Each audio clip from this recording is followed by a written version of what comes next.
Testing, test, test, test. Are we ready? It's 11:59 and 40 seconds, something like that. So I apologize for those of you in Iceland. We're getting started a little early. But my name is Derek, CEO of Ingenix Digital Marketing, and I'm up here with Stacy Collett of Dollar Bill Printing. And Dollar Bill is a digital print house in Ann Arbor. They do great work. And this is LA2M. Welcome, everybody.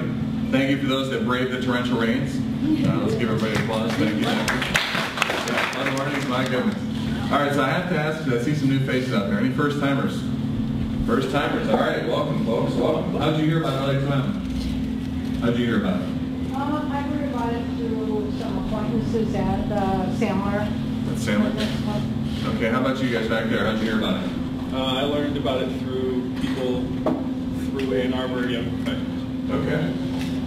Very good, young professionals. Good, we have a lot of those here. So LA2M is a 501c3 nonprofit. We meet here every Wednesday, except for Christmas and certain Jewish holidays. And but we have good programs, really good programs. We have brilliant speakers who come from all over the world, as I'll get into in a moment. And we teach things. So we're an educational nonprofit. And that's why Stacy's up here. So Stacy is our treasurer. We're all volunteer organization. We pass the hat. So this is how we fund ourselves, is by passing the hat. So, you know, dig deep, because your contributions really helps make LA2M show up here every week, all right? And then if you want food, obviously that goes to Conor O'Neill. They do a great job serving us. Mary Lou is our LA2M manager. So she is our one employee. Roger Rayle does volunteer videography. Carter Sherline is our volunteer photographer. So we all volunteer. So thanks for you guys coming. Please tell more of your friends. Follow us on LinkedIn and Facebook. We have stuff there.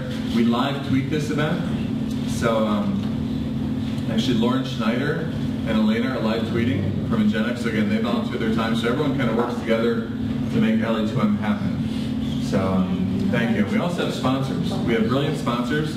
And this month, we have Nancy Shore from the Get Downtown program. Let's give her a round of applause. She's going to take her word. Hello, everybody. Maybe I should probably talk loud enough. We'll see. Okay. So, how many of you were excited about what happened with the Wolverines recently? Huh? Was that pretty exciting? Is that pretty awesome? Yeah. So, one of the things that we all know about basketball is that it depends on teamwork. You can't have it happen. You obviously have some star players, but you can't have it happen without having good offense, good defense, everybody working together. Well, I'm sure that many of you back in your offices, you also have a team that you depend on and that you work with. And I'm going to give you an opportunity to get as much fame and fortune with your team as the Michigan Wolverines have gotten. And the way you can do that is by participating in the Commuter Challenge, which happens in May. This is a thing that happens every year in the Ann Arbor area, and what it is we're encouraging downtown employees throughout Ann Arbor, U of M employees, anybody who wants to go on our website, log alternative commutes, try to get yourself to know something new. The weather's beautiful. It's a great time to try to bus, bike, carpool, moped, motorcycle, telecommute, whatever you want to do. If you participate one time, you get a free ice cream from Washtenaw Dairy. We've also got prizes for teams, including worksite parties, free pizza, all kinds of great things to get your team excited about participating. So I'm just here today with some of I got my commuter bling. We've got some nice buttons here. If you already do walk, bike, bus, carpool, we can give you a button. And we've got these wonderful posters and a great ad campaign going on right now. If you want to sign up for the Commuter Challenge, it's at letsmakeamove.org, and I will be here afterwards if you want a brochure to bring back to your office. And I thank you, and I'm excited to hear the speaker. Thanks, Nancy. So let's get fired up for the Commuter Challenge, and thanks for being a sponsor. Let's see what else. We also have T-shirts that we give our speakers. So Stacey's going to. You guys want to come up? We like to give our speakers T-shirts, and then we make them pose with it for a quick photo. There's your borrowed one. I don't get to keep this one. You already have two. Already have two. Let's get a quick shot of these guys with their T-shirts. I wasn't thinking of that shooting people out here. Oh, that's malfunctioning. Oh, okay.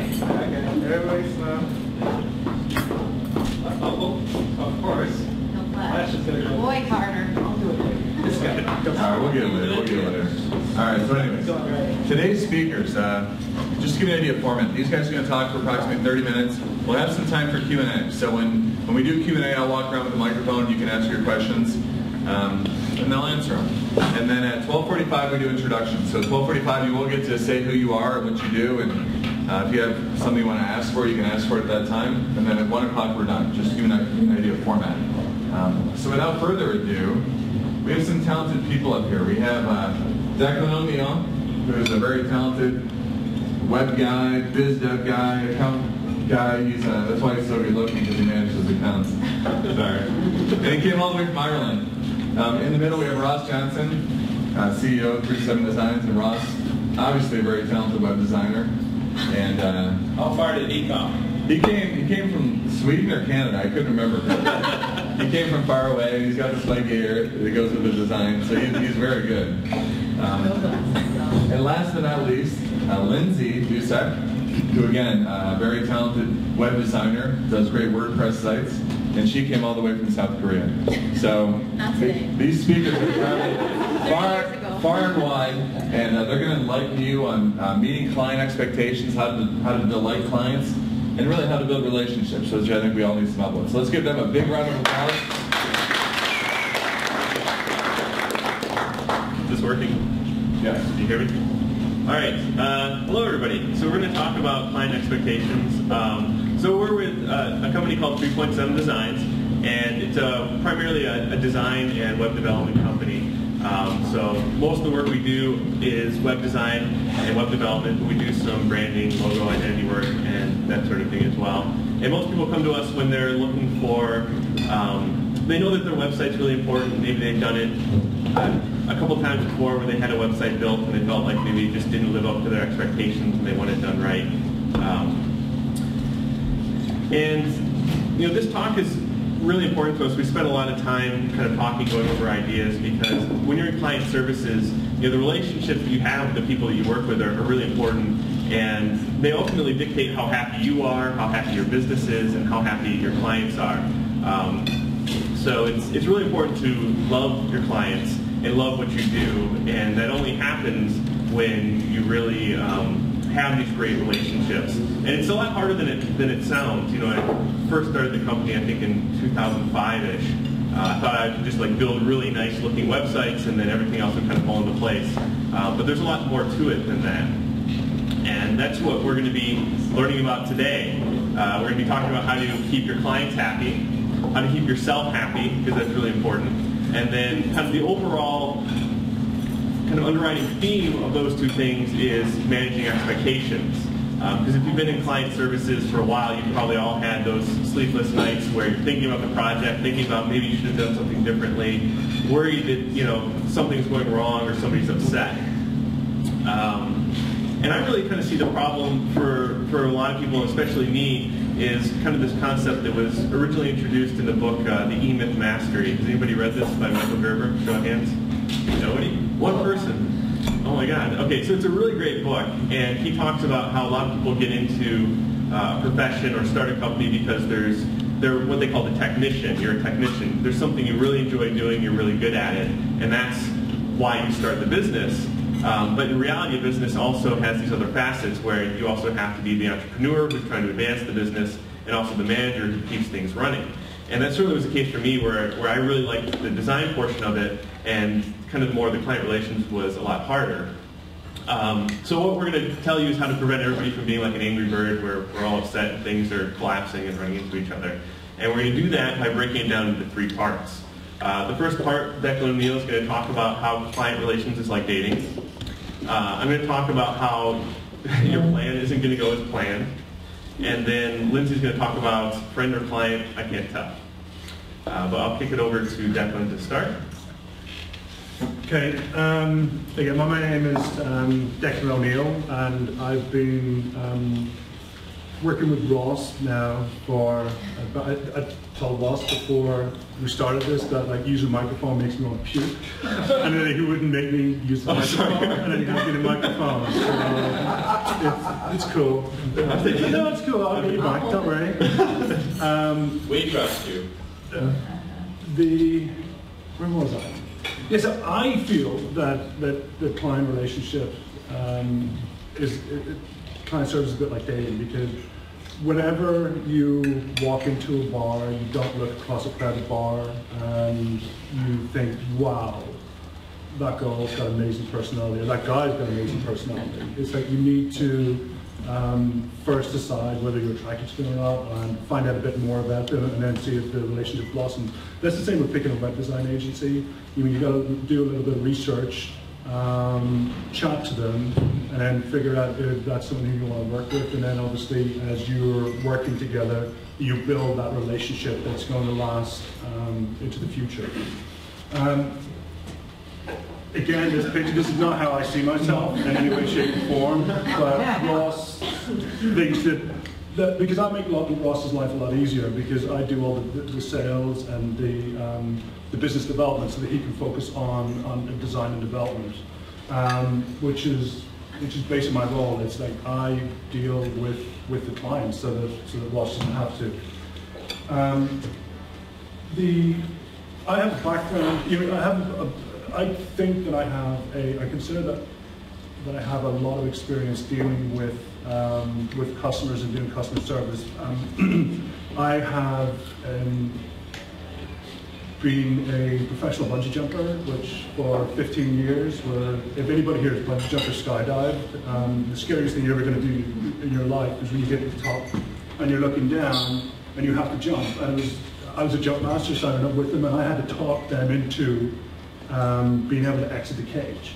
If we didn't, the day turned into a nightmare, because people could actually see that it was scary, and then the next person coming up wouldn't jump, and you just have this domino effect where people wouldn't do it. So I had to talk them out of the cage.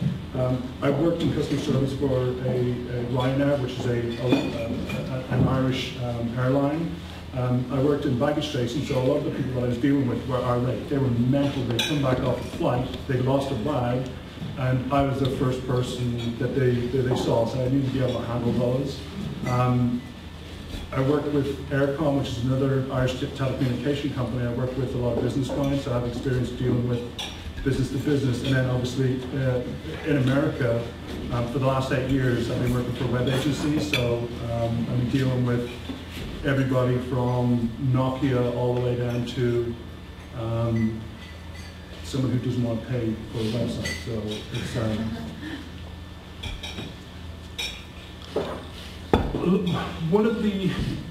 because I'm the liaison between our company and the client.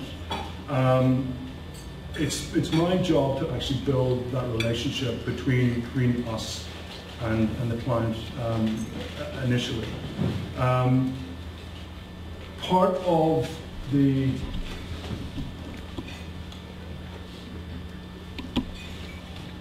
building that relationship is, I'm not saying shit, I can't remember what I was going to say. I've been there. Can you go to the next slide? Is having confidence in your team. Me having confidence in what Ross and Lyndsay can do makes my job a lot easier. Having clients on the other end of the phone know if you sound confident, they can tell if you're confident, like, yes, we can do this. Yes, we've done this before, rather than, you know what, I don't know. A lot of yeses to clients' questions helps them make the decision of picking you rather over one of your competitors. Next slide. I've been reading up on, I'm a huge fan of Zappos and of Amazon as well. And I came across this quote the other day with reading this book, and I mentioned to Ross, and that's how I see our company and what we do, is that we're a customer service company that does web design, and then a customer service does shoes. The Zappos mentality is fantastic, in my opinion. It's like the customer service people are all equal. They can make decisions on the phone when people come in, and it's they've empowered the customer service people to be able to make decisions, so they don't have to go up the chain order, which makes everybody happier. Choosing the right clients. I know, when we discussed this earlier, it doesn't make a difference who he is or what he's doing. There's no way in hell I'm working with him. So you need to be able to decide how to choose your clients. We don't try to get every project. Yeah, we don't try to win every project. I mean, there's some projects that are just not right for our company. Whenever someone first initially contacts us, there's a couple of things that I look out for, but basically a lot of the time is you're screening me, I'm screening you to make sure that we're going to be a good fit. You mean, some of the red flags for me during the sales process is if you don't tell me what your budget is. I mean, that's one of the most important things for us as a web agency is how much money do you have to spend on your project. If you can't give me that information, it's conversation over.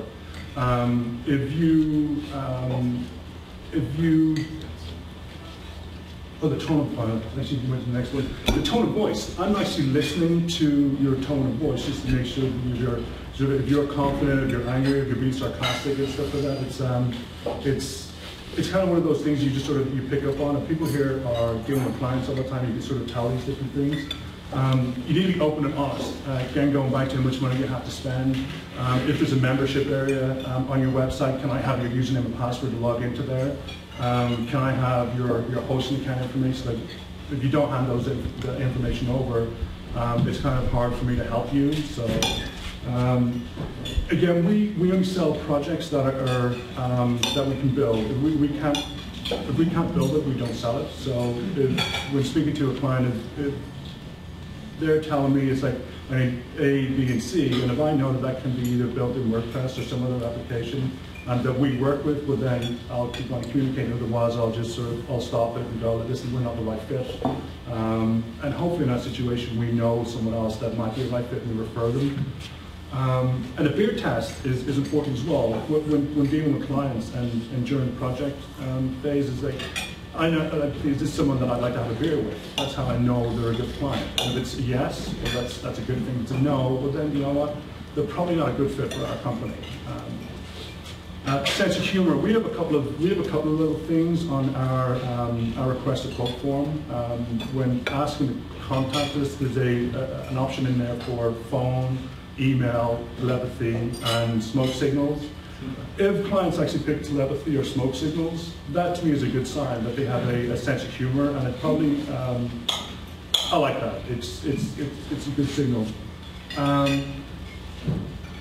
The project planner as well, we have a request quote form on which is just filling your name, the brief information about your website. They fill it out. Yeah, that's cool. I mean, I like that. But we actually have a Word document that gives us a lot more information about the project. If they take the time to fill that out and send us the Word document along with that, that's, to me, is amazing because it shows that they're invested in the project. So then I should be invested in actually listening to them rather than some person who just says, need a logo, here's my telephone number, which I'm just going to pretty much ignore.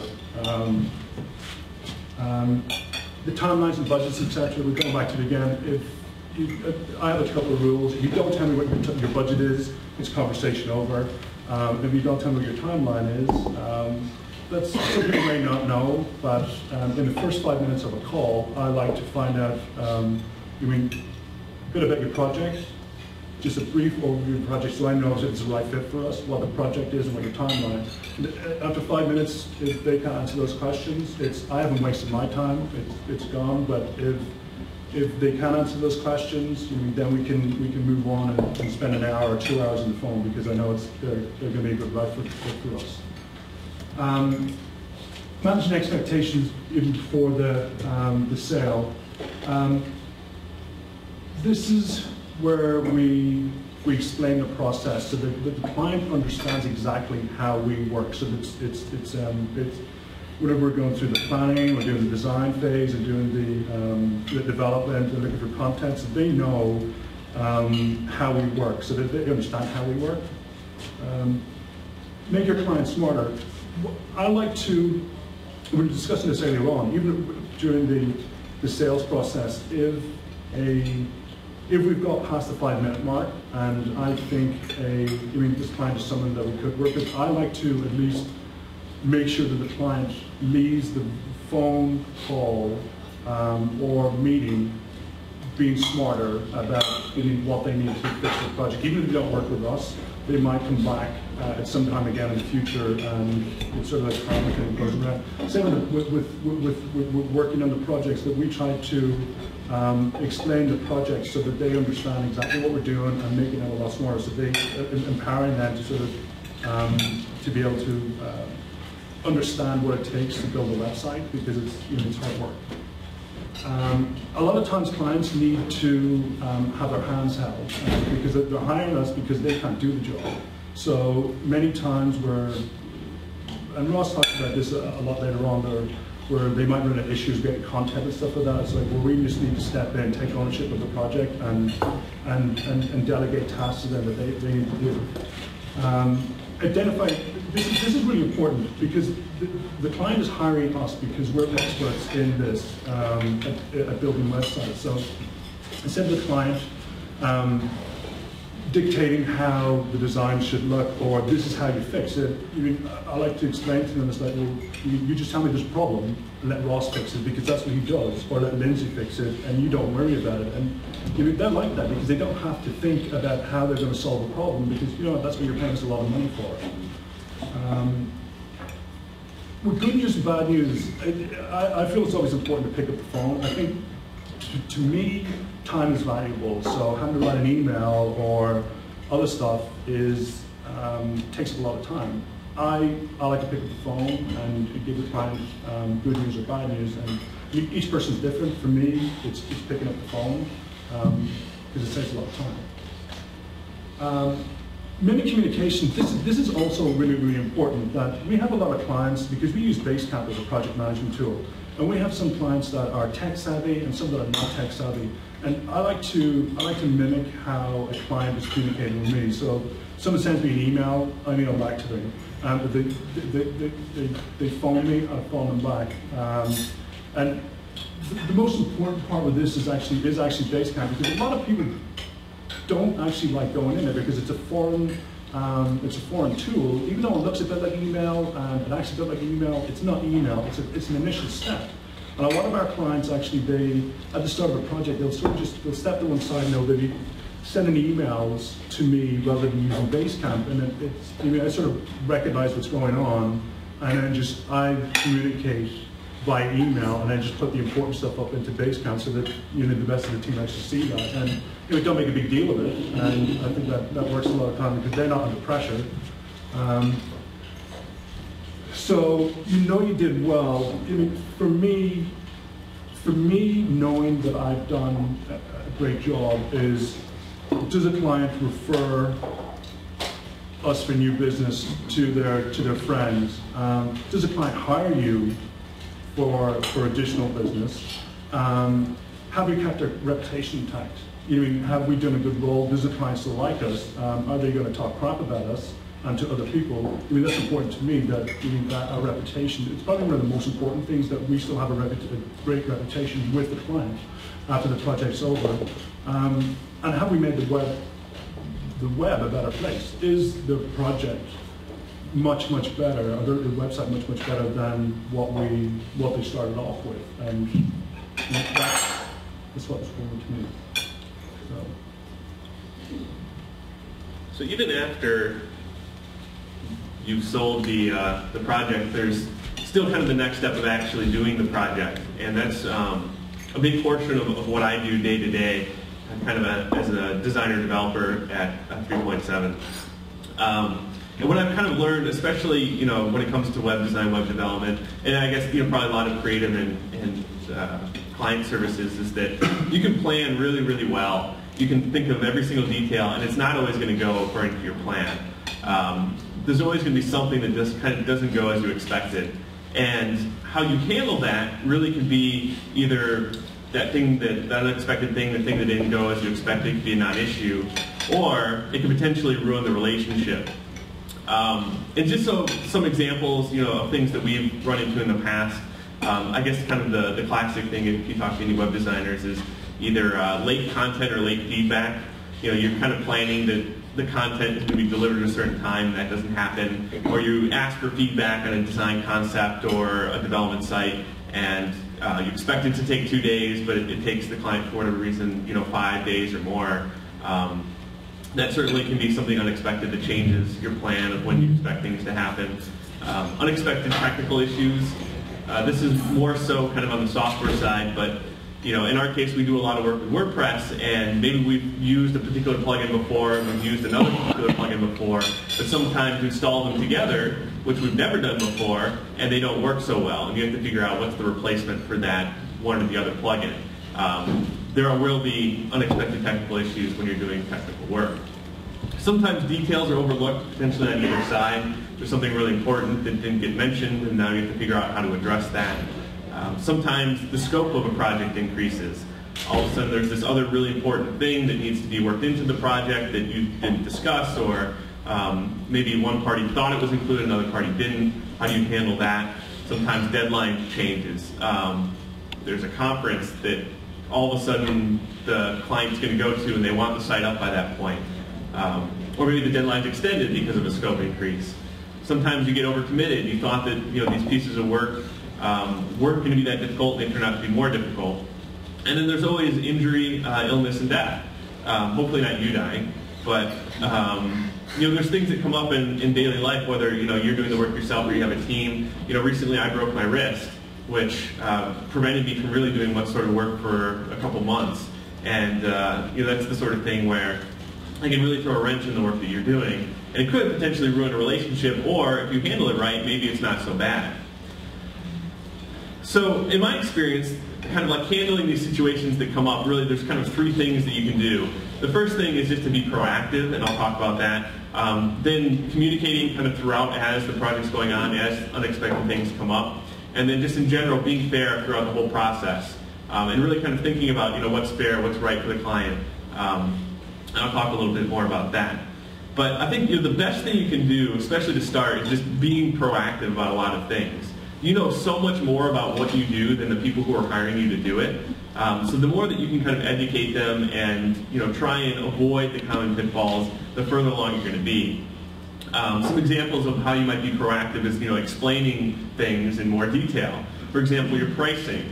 The way that we handle a lot of projects is we do a fixed bid based on the number of hours we think it'll take to do a project. Now, if you don't know that, we just give you a price, this is going to cost $5,000, you might just think that, okay, we agreed to that, now I get a website, which could be whatever I think fits into the definition of a website. But if we talk about how we came to this price and we thought it was going to take X amount of hours, it becomes more clear that if you want to do additional things, that's fine, but it will cost more because it will take more hours. And it'll probably extend the deadline too because it'll take more hours. Explaining responsibilities. Okay, these are the things we're going to handle, but we also need the things from you. Unfortunately, most of the time, we can't just complete the project completely on our own without interaction with you. Whether it's getting feedback or getting content or getting important assets like your logo or access to your website host. Those are the sort of things that can really hold up the project. Explaining that there will be unknowns, kind of this idea that there will be things that don't go as planned, and maybe those unknowns. We have a kind of an idea of what your existing customer database looks like.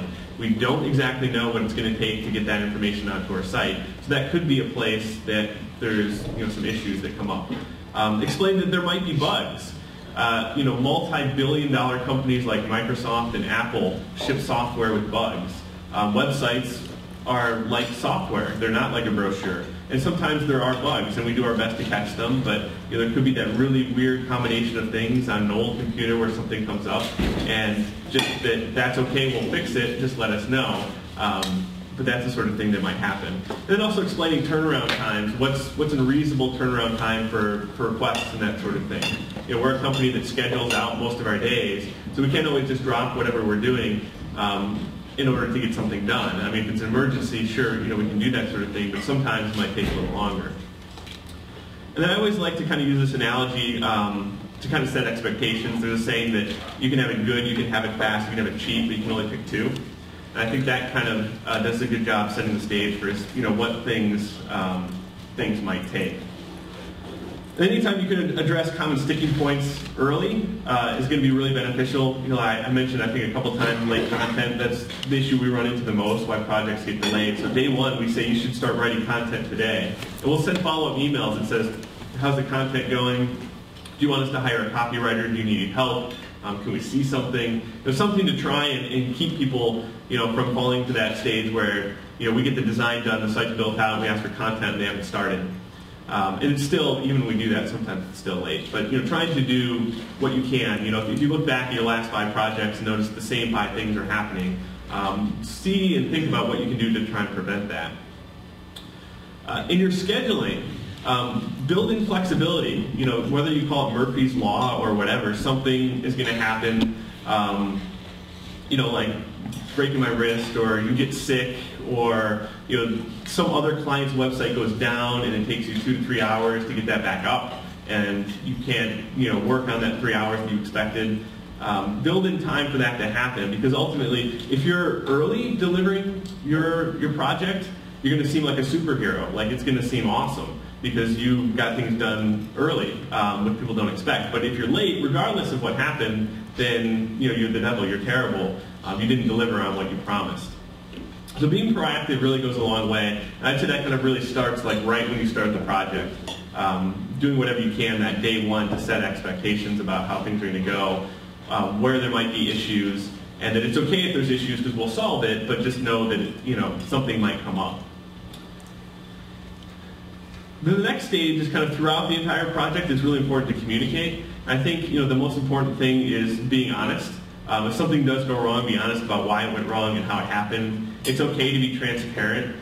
You don't have to put on like this facade that you're this company that's everything goes perfectly all the time. I think the best example is when I broke my wrist, it's really tempting to pretend like nothing happened and not tell my clients, and then maybe try and outsource the work that I couldn't do, and just hope that nobody noticed. But I realized it's more important to be transparent, because if the work wasn't as good, or it couldn't get turned around as fast, or they found out some other way, it kind of breaks that trust. And so what I told a lot of the clients is like, hey, I broke my wrist. I can work at a reduced capacity. I'm going to try and stick to the schedule that we had best as possible. I'm trying to get outside help. If you feel like you would like another solution, if you feel like this isn't going to fit for you, I'd be happy to try and find somebody or another company. And I didn't have anybody say like, no, that's not okay. Tell me who I should go to. So being honest and transparent goes a long way. Always try and be on the client's side. Kind of putting yourself in their shoes and explaining it in that manner. It's kind of a funny dynamic where as service providers, our goal is to provide the best work that we can for the client. And the client wants our best work, and usually that only manifests in the right environment and under the right circumstances. So if you explain, like, well, we need to do it this way because this is what's going to result in the best end product for you, it makes a lot more sense. It's a lot easier to kind of shift the way you're doing things, or potentially suggest a different solution. If something you originally suggested you found out didn't work. If something does come up, educate on why this has happened. I kind of often say, like, it's to other people what you do seems like magic. They don't know what goes into it. They don't know how difficult it is. You know so much more than other people about what you do than they do. So educating them on, well, this is a sticking point. We can't do this because of these 3 things goes a lot further than just saying, well, we can't do it. We're going to do this. And then whenever you can, offer solutions. This is a problem a mistake that I made fairly frequently for a long time, where I'd run into like an issue, like I thought we could do something. I thought we're going to use this plugin, we're going to use this plugin, and that's how we're going to have people talk to each other on the website. And it turns out for some reason that didn't work. And I was so quick to tell the client that, hey, I found out that this isn't going to work, that I didn't offer any alternatives. And what ended up happening is it looked like I just said, no, we can't do this. The client would then suggest alternatives, but not being a web developer, maybe suggested alternatives that also weren't unrealistic. And so I'd have to say no to those too, and it looked like I just didn't want to do it. So now if something comes up, I'll not only just say like, hey, we can't do this because, I'll say, here are some alternatives. We can't include a Google map or responsive design, but we can do these 3 other things. Do any of these work for you? And then ultimately, it's important kind of all along just to consider, what's fair. And, obviously most importantly to the client, like I said, it's kind of like magic. Put yourself in their shoes. Think about, they're putting a lot of trust into you. They're spending a lot of money. What can you do that makes them feel most comfortable, that you can also deliver the best product? But it's also important to be fair to yourself. that we're all human, we all have emotions, and if you get to a point where you start feeling resentful for clients, that's bad for both of you. So, you know, rather than just always begrudgingly you're saying yes to something that maybe is unreasonable, it's important to also be fair to yourself. And you know, I found that if you're pretty transparent and say, you know, I'd really like to do this last minute request, but it's my nephew's birthday tonight, I really just don't have time, most people will understand. And it's better to do that and say that and maintain the relationship than always say yes and kind of have this resentment build up, because then you'll never get to the point that Lyndsay's going to talk about where the clients become your really good friends. In being fair, don't assign unrealistic timelines.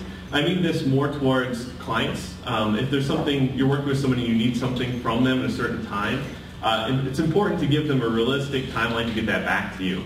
For example, you know, if we schedule like design feedback, and if we say, well, you've got 2 days to give us feedback, but we really don't want you to get it to us in 2 days, that's not fair to the client, because you build an entire schedule around that, and then you're basically saying, we think the project will be finished by this point. And whether it's the client's fault or not, they still don't like the fact that they're going to miss that point, because you're telling them that you think that this was realistic. It's better to build in like realistic, you know, turnaround times and deadlines for the client, and tell them, hey, we could do this faster, and all you need to do is get us feedback quicker. But based on our experience, usually it takes about a week for people to really sit with a design and come up with their thoughts and show it to other people. It's also important to be careful with freebies. If you're doing client services, that means that you're pretty much billing for your time. So if you start spending more time on something, really that's the sort of thing you should be charging for. Now you don't always do that. You can give out freebies, and that's okay and that's good. You know, it's a nice perk for the client. But it's important to communicate that actually should have cost money. Because otherwise what you're doing is communicating that your time doesn't have value. And you're also communicating that it's okay to ask for extra things, because you'll say yes and you'll do them. And eventually you get to that point where you can't do it anymore, and you have to explain that, you know, well, this should cost money, and it's confusing because, well, all these other things didn't, or you'll build up that resentment that we talked about earlier. And then finally, don't make any quick decisions. This is something I still really struggle with, but you know, kind of in the heat of a phone call or a meeting, it's really easy to agree to something when you really should maybe spend some time to think about it. You know, is this really a big deal or not to do this piece of work, or is this a realistic timeline, or is it okay if we do this for free? Or even if you think you're going to say no, that you can't do something, you know, tell the client you're going to think about it, because it goes a long way to think about something and sit on it and really consider, you know, can we do this or not, versus just saying no right off the bat, which, you know, seems dismissive. And then ideally, if you've done all those things, you can get to a point where your clients are much more than clients, they're also friends.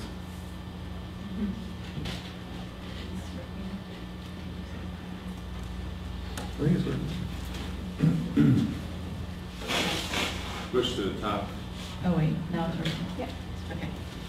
I'm just going to talk a little bit about a long road getting to where I am now. I started off as a small business owner, and to my current position as creative director at the Points of Designs. But when I first started out, you know, community played an important role in how I established my business. It seems obvious, but Ann Arbor is actually a really cool place to have a company, as probably a lot of you know. And it's important to maximize your exposure within your own social circles and try to push that and maybe go outside your own comfort zone. I have a background in fine art, so in art school it's like not cool to try too hard or like reach out to people in the traditional way, so I had to kind of do a 180 or whatever. I had to do a complete turn and try and market myself, and I didn't really know how to do that, so I kind of did what seemed most natural to me, which was doing what I love and loving what I do. So I guess these are some examples of where I've met clients and where I still have friends now, friends/clients. And you might interpret as friend or client, you can't tell as a bad thing, but I think it's ultimately a really good positive thing. So organic farms, concerts, Beer tastings, there's plenty of those. Wine tastings, beer and wine tasting, people are very different, by the way. Web development meetups, like Ross and Declan and I all go to the WordCamp, Detroit, and even Grand Rapids, and we have our own WordPress meetup in Ann Arbor every last Wednesday of the month.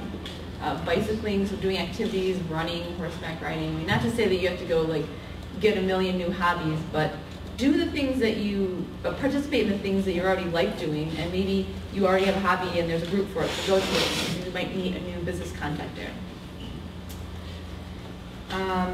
Okay, so these are specific examples that I have found endearing and interesting and funny and great about some interactions with my own clients.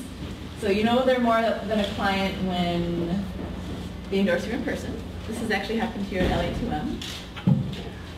They hug instead of handshake, which, okay, hugs are always good. Handshakes are kind of weird, I guess, for... They email you about your pets. They want to know how they're doing, just randomly seeing how their health. I actually had a cat that recently passed away, and I had a bunch of people email me, ask me how he was doing.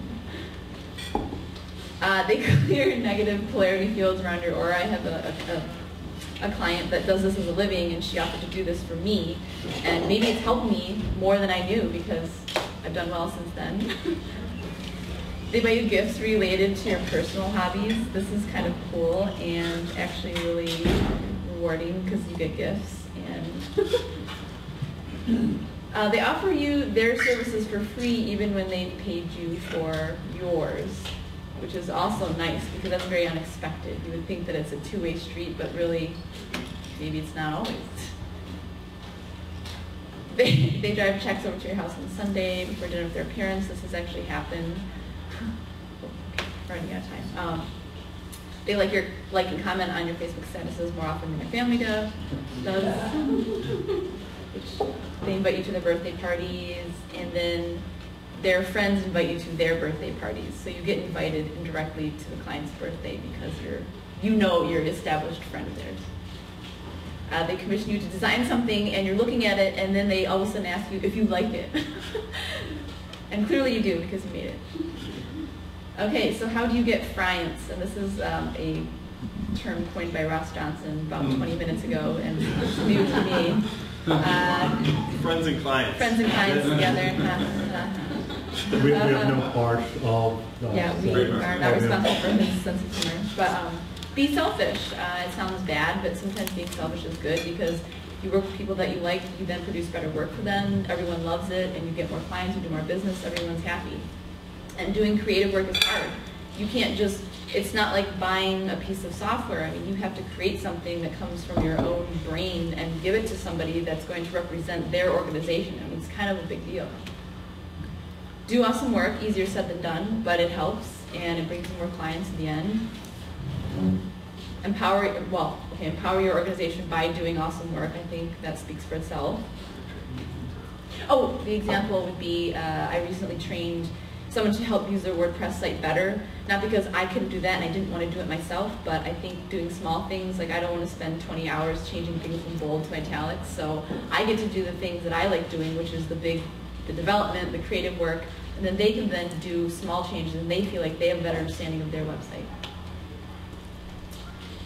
Okay, so we can talk about hugging and handshakes and smiles and puppies and rainbows, but really the bottom line is that if you make better quality relationships with your clients, you'll get more referrals and you'll do better work and you'll do more business.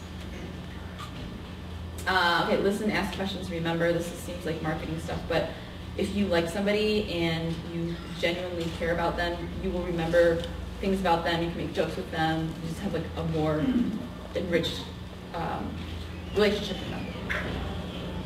Why do you want friends? Well, obviously because you do high quality work. You save time. You don't have to do those, oh crap, I have to do some networking and get more clients. You don't have to do that because you've already been doing it.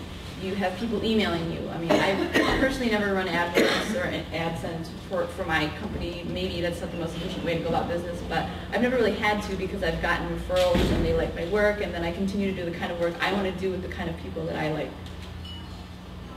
And you're happier, which is always a plus, because being in this industry is really stressful to like churn out work constantly, and so if you're happier, you do better work, and your clients are happier. And when something bad does happen, because in tech stuff it does, and people, people freak out, and it's, you don't know what's going on, servers, hosting, whatever, you can deal with it better because you have an established good relationship with them. You can be honest.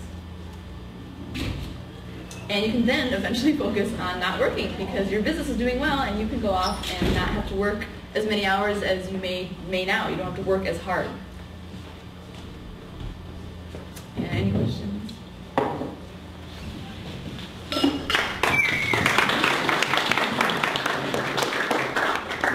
It's 12:44. Does anyone have one quick question for these guys?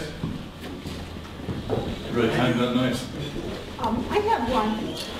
A lot of companies are coming up with mobile applications, and so your iPhone would be full of all these applications. Why don't they just have a link to a WordPress site and use the standard WordPress, say, mobile theme?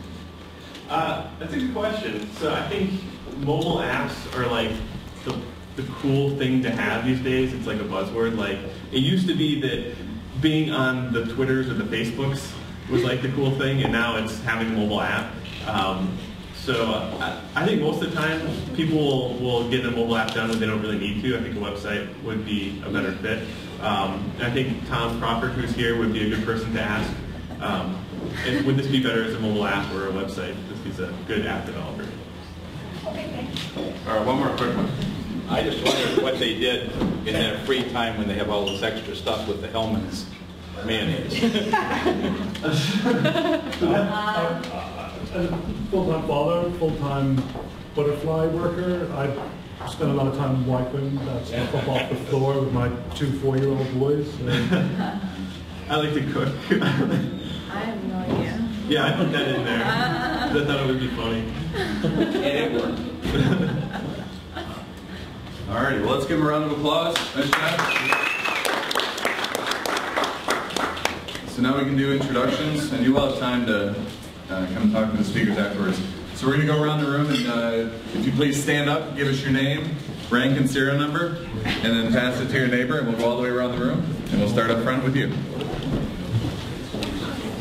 Hi, my name is Carol Parks, and I am a copywriting and marketing consultant, copywriter and marketing consultant.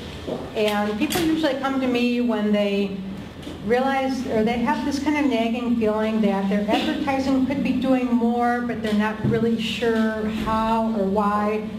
And because I specialize in direct response advertising, I can help them make better use of their marketing dollars. Hi, I'm Mary Lou with the LA2M, and thanks everybody for turning out. It's looking like we should be all building an ark today. quite a downpour out there. Thanks, guys. That was really great. It was really a worthwhile presentation. Hi everyone. My name is Elena. I'm an intern at Ingeniex Digital Marketing. Hi, my name is Lauren. I'm the social media coordinator at Ingeniex. I'm Roger Rayle. I do video here and several other networking groups around. And I started this video meetup group. Our 4th monthly meeting is tonight at Cubs AC, at the back room of Cubs AC. We'll have about 25 or 30 people there, it looks like. But if you're into video, or you need to know about video, you need some video work done, or you're interested in video, it's for anybody that's interested in video in any way. A2VIG is the acronym, A2VIG.org. You can go to that site and RSVP so you know how to set up a room. And if you want to become a member, there's a place to input your member information. Tom Crawford, yes, mobile app developer. So on that note, I guess if you want to stay warm today and you're looking for a good drink, download Happy Hour Deals.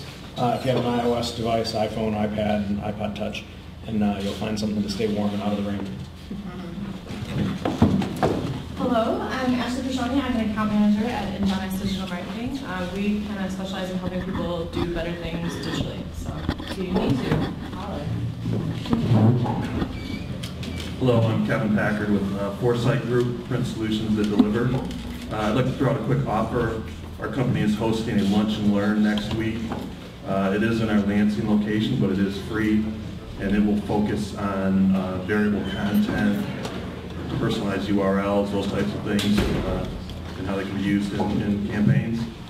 Last I heard before I got in here, there were a couple spots left. If anybody's interested, just see me real quick and see if we can get you in. My name is Christina, and I do marketing, and I'm also our customer cupid at finaoonline.com. We sell wedding albums and portrait albums to professional photographers all over the world. Hi, my name is Jordan, and I help out with the marketing at Dusek Developers.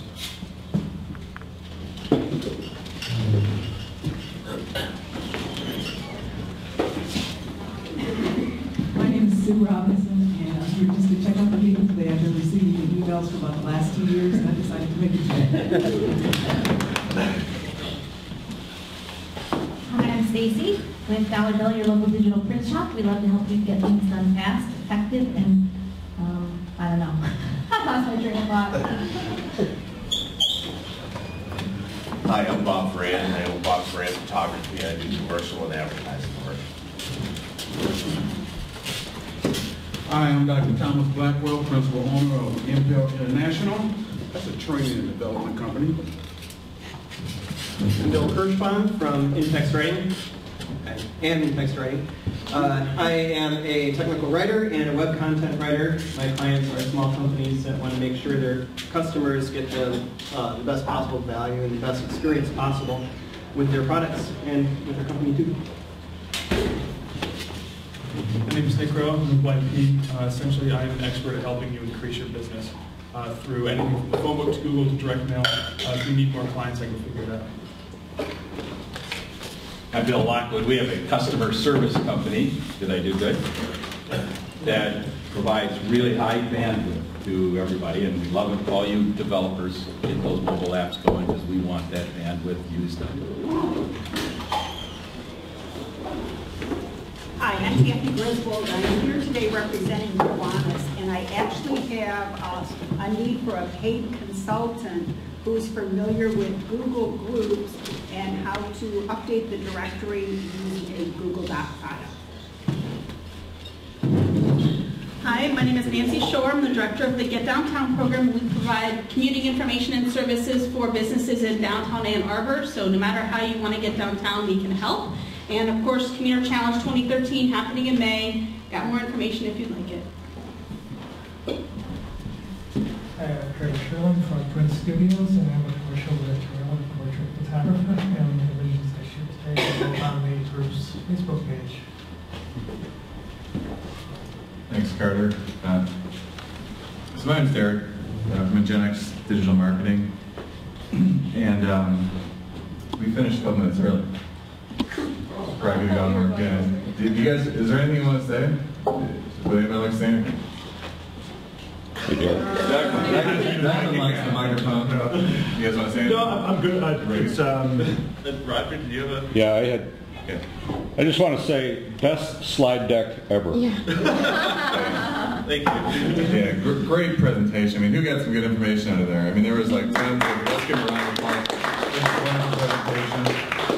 And, boy, I hate to follow these guys. Next week. But, yeah, I guess I am. So I'm following these guys next week. I'll be speaking about inbound marketing, which should be entertaining, should be enlightening. And tell your friends. Until then, we'll see you all next time. Thanks to our sponsor. Just follow the mayonnaise trail and you'll be okay. All right, good. All right, thanks, guys.